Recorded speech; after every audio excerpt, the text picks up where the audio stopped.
নাইম আবেদিন, আপনি তো এই জুলাই আগস্ট আন্দোলনে একদম সম্মুখ ভাগে থেকে আন্দোলনে নেতৃত্ব দিয়েছেন।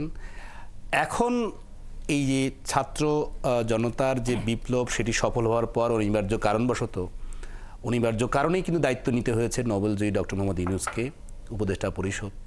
আপনারা যারা রাজপথে ছিলেন, মাঠে ছিলেন, আপনাদের সতীর্থ সহযোগী সহযোদ্ধা প্রায় 2000-এর মতো আপনারা প্রাণ হারিয়েছেন। তারা অনেকে আহত আছেন, অনেকে এখনও হাসপাতালের বেডে চিকিৎসা কাতরাচ্ছেন, কারো অঙ্গহানি হয়েছে। অনেক মানুষের, অনেকে আর জীবনে কোনোদিন চোখে দেখতে পাবেন কিনা সেটি নিয়ে সন্দেহ তৈরি হয়েছে।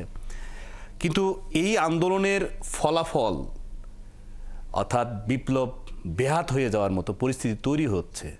এসব বিষয়ে বৈষম্য বিরোধী ছাত্র আন্দোলনে আপনারা যারা ছিলেন, আপনার দায়িত্ব কি শেষ হয়ে গেছে নাকি এখনো আপনারা মাঠে আছেন? ধন্যবাদ।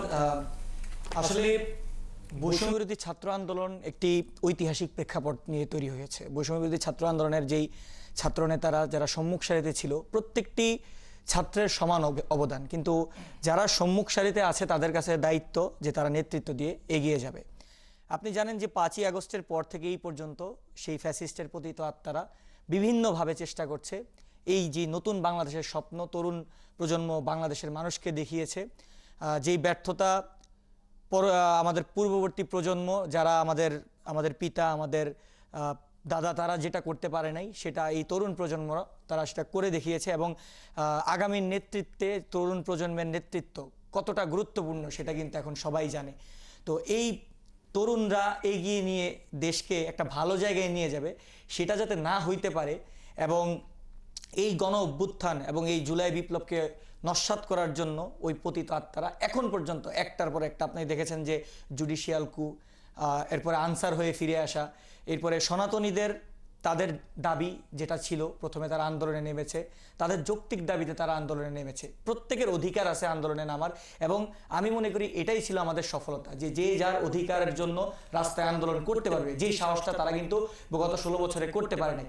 কিন্তু তাদের এটাও বোঝা উচিত এবং মানুষের কাছে এখন এটা পরিষ্কার যে এই বিভিন্ন আন্দোলনের সুবিধা নিয়ে, বিভিন্ন আন্দোলনের সুযোগে এই পতিত আত্মারা তাদের মধ্যে ঢুকে এবং তাদের নেতা নির্বাচনে তাদেরকে খুবই সচেতন হওয়া উচিত। তারা যেই ব্যক্তিকে নেতা হিসেবে মেনে নিয়েছে, এই চিন্ময় যেই ব্যক্তি, সে একজন উগ্রবাদী, সে একজন উস্কানিদাতা, সে একজন রাষ্ট্রের জন্য একজন হুমকিজনক একজন ব্যক্তি।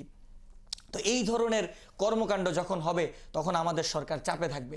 এবং আপনারা দেখেছেন ইন্ডিয়ান যেই মিডিয়াগুলো তাদের যেই ধরনের প্রোপাগান্ডা তারা চালাচ্ছে, এটা সরাসরি এখানে বোঝা যাচ্ছে যে এখানে ওই ভারতীয় ইন্ডিয়ান যে মোদি সরকার, তারা এই আমাদের বাংলাদেশের কখনোই তারা ডেভেলপমেন্ট চায়নি এবং সেটা যাতে হতে না পারে সেই কারণেই কিন্তু এই ফ্যাসিস্টের যেই মহারানী, সেই কাঁঠাল রানী, সেই আপাকে তারা কিন্তু সেখানে জায়গা দিয়ে রেখেছে এবং সেখান থেকে ভারতীয় প্রেসক্রিপশন নিয়ে আমাদের দেশে এই অস্থিতিশীল করার যে প্রচেষ্টা সেটা চলে আসতেছে।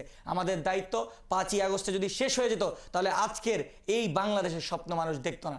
আমরা 5ই আগস্টের পর থেকে এখন পর্যন্ত চেষ্টা করে যাচ্ছি। আপনারা জানেন যে প্রত্যেকটা সেক্টরে ওই পতিত আত্মারা তাদের দোসরদের বসিয়ে দিয়ে গেছে। আপনারা যেই সেক্টরে যান, প্রশাসন, সচিবালয়, সব জায়গায় এই পতিত হাসিনার দোসরেরা বিগত 16 বছর ধরে রিক্রুট করতে প্রত্যেকটা জায়গায় তাদেরকে বসিয়ে রেখে গেছে।